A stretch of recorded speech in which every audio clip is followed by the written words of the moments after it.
Hello, this is Megan for BestOfAtlantaConcerts.com, and I'm here for this edition of Artist Talk with Vinx, who recently released 50 memoirs of a hippo black man. Thank you so much for taking your time out of your busy schedule to be here with us today.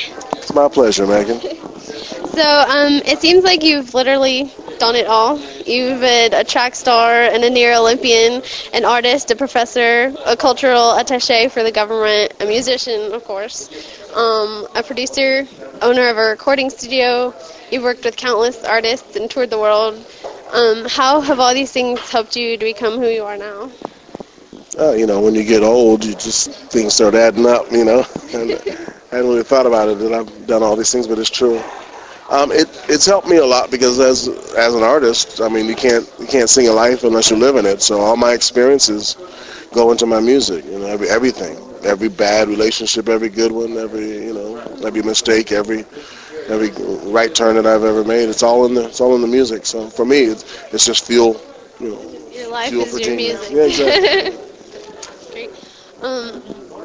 How have all your other careers affected your career as a musician, and vice versa?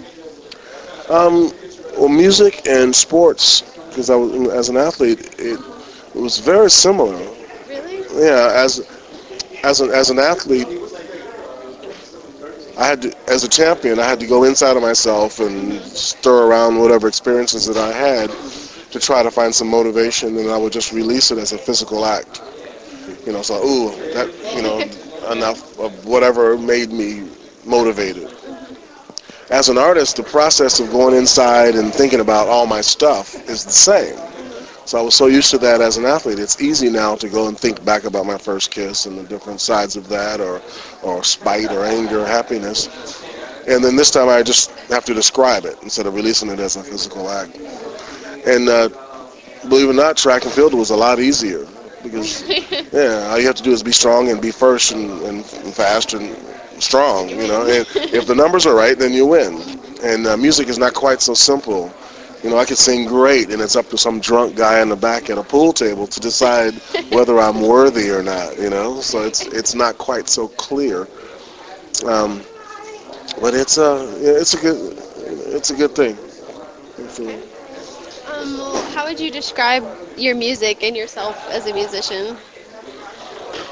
I'm completely unique. I grew up in a time where every time you heard an artist in two notes, you knew exactly who they were. And if they sounded like someone else or it sounded like they were copying something else, it was a bit of an insult. And now modern music, it's more like fast food. They tell you what you like, and everyone kind of sounds the same, and and they mask everything with with dancers and smoke and fashion. What I do is, I'm a singer. I'm standing there almost naked, singing, letting the music do all the work, and telling these stories and in my unique way. So for me, people not being able to define what category that I am in that's a compliment to me. I take it as a compliment. So they say, "What do you sound like?" I don't know. Everything. Fred Flintstone in a jazz club. I don't know. I don't really know. I'm not quite sure. You'll tell me later. Right. I was listening to you warm up, and I was impressed just by that. So. You didn't know what it was, right? I don't even know how to tell you what this is. But. Great. Can you tell us about 50 Memoirs of a Hippo Black Man, like kind of its creation and inspiration? Well, this year I turned 50 years old, which I can't imagine because I still think I'm 25. At least by the girlfriends that I have. I keep thinking I'm young, but it's not so. So 50 Memoirs is 50 new songs that I've written in the past 3 or 4 years or whatever.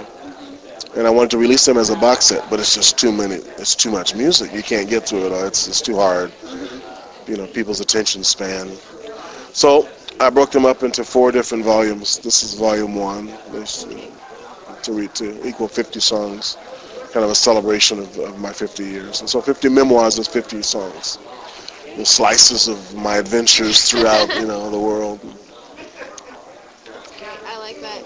Kind of your whole life in 4 volumes. Well, hopefully not all of it, but at least up to now. Right. Can you tell tell us about a person or people in your life that have overwhelmingly contributed or been inspirational to your career and yourself as a person? Because I know you've worked with so Yeah, many so many. My people. father was my biggest influence as a singer. He was a great singer. My dad. Um, Taj Mahal is a big influence to me as an artist because when I was in Switzerland the first time I played with him, I was with a little singing at a little jazz cafe coffee shop, right? And he came to me and said, "Come play with me tonight." It was the Montreux Jazz Festival in Switzerland. And I asked him, I said, "What do you want me to play?" And he says, "I want you to play what you play. I got you here because I like what you play. So if you play what you like, I get what I want." And I said, "I can play anything, anything I want."